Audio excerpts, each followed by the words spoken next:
Hi everyone, my name is Zainab Yunusa and I am a climate justice advocate, a member of the UNFCCC's youth constituency as well as the women and gender constituency. The bulk of what I do is centered on advocating for inclusiveness in climate change decision making and action. And this means demanding for more representation of young people, particularly girls, as well as women in international climate change negotiation spaces. It means that demanding that their capacities be developed, that their recommendations are backed with accessible resources, including funds and technology, and that people are prioritized over profit.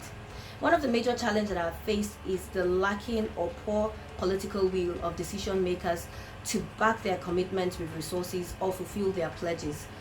And in terms of why women should participate in climate change campaign, one simple answer is that women and girls are tired of being seen as only victims, being affected by the impacts of climate change, ranging from gender-based violence, loss of livelihood, displacement, unmet sexual reproductive health and right needs. We want to be part of the solution. We want to contribute to making changes in issues that affect us and our generation, and that is why our participation is crucial. Marishata Amadou Samira, directrice du Women Environmental Programme Web Niger, qui est une association regroupant des femmes et des filles pour la cause de l'environnement. Nous poursuivons l'effort de répondre aux impératifs du genre en matière de problèmes environnementaux, sociaux et économiques à travers des programmes d'éducation et d'autonomisation.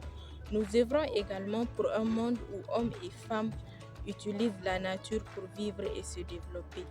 La femme est à la fois utilisatrice des ressources environnementaux, mais aussi victime des aléas dus au changement climatique. À l'occasion de ce 8 mars, j'invite toutes les femmes à se mettre au service de l'environnement, car elles sont les plus vulnérables par rapport au changement climatique, mais aussi aucune résilience climatique n'est possible sans la participation effective des femmes.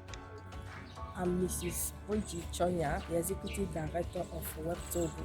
Since 7 years in Togo, we are working with agricultural women in rural areas for their resilience face climate change, because these women are very and seriously affected by climate change effects like dry pocket, irregular season. So through this International Day, we launch a call for all the international community to support these women, which provide food for all over the world. Thank you. My name is Sidon Alexander. I work with Kebekase Women Development and Resource Center. Kebekase has carried out several trainings on gender and climate change in the 9 Niger Delta states. After the training, we supported Ogoni women to plant 1,000 trees in their community. We also taken 16 women to Accra in Ghana to participate in the Climate Change Summit. Kebekase holds a yearly event which brings women from the 9 Niger Delta states to campaign for climate justice. We also carried out awareness creation on the preparedness for flooding as an adaptation to reduce the impacts of flooding. My name is Queen Israel, the Executive Director of Agrotech Youth Africa Foundation. Agrotech Youth Africa Foundation mission statement is to facilitate training and empowerment program for women and youth to enable them seize positive opportunities that will lead to sustainable development in the states.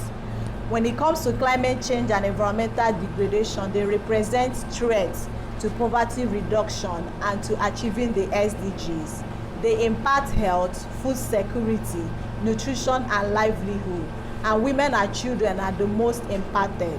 Agrotech Youth Africa Foundation has partnered with Neighborhood Environment Foundation in addressing issues of climate change in neighboring states.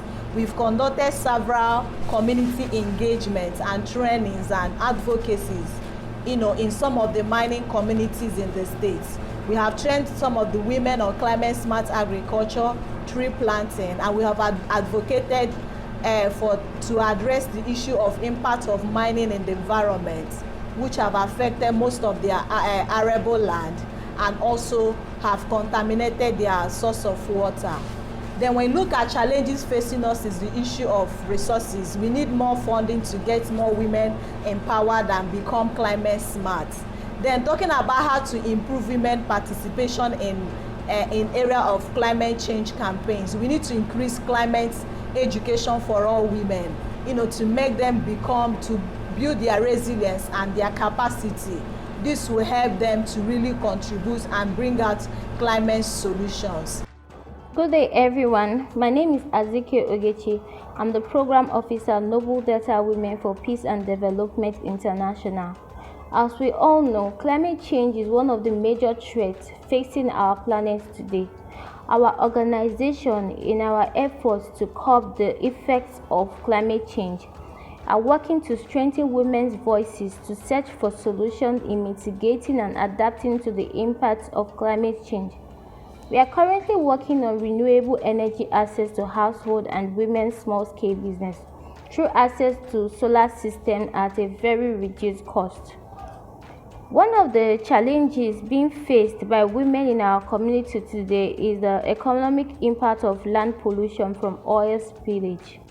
But notwithstanding, we keep fighting together and we hope for a much greener and a healthier earth.